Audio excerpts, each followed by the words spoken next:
Alam ko mga boss na may mas maganda at mas may matibay kayong paraan sa paggawa nito. Mga boss, pwede kong makita. Bago yun mga boss, papakita ko muna kung paano ko ito ginawa. Yan o. Pasok ko lang siya dito mga boss. Yan. Tapos ibabalik ko ulit.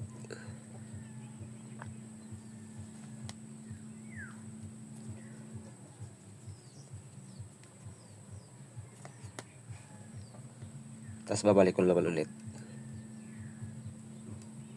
Yan. Oh.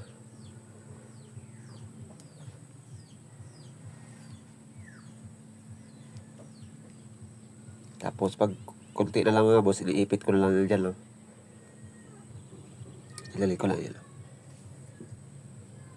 Yan. Tapos dito naman sa kabila. Iipitin ko ulit. Ipit. Oh, yan mga boss oh. Maigpit na rin yung kabila mga boss oh. Naipit na yung ano niya oh. Yung dulo. Pwede na natin putulin yan. Oh, ayan na. Ready to use na mga boss. Oh. Pag inihila to mga boss, lalo humihigpit yan. Okay na mga boss. Sana makita ko rin yung paraan nyo ng paglalagay nito. Salamat.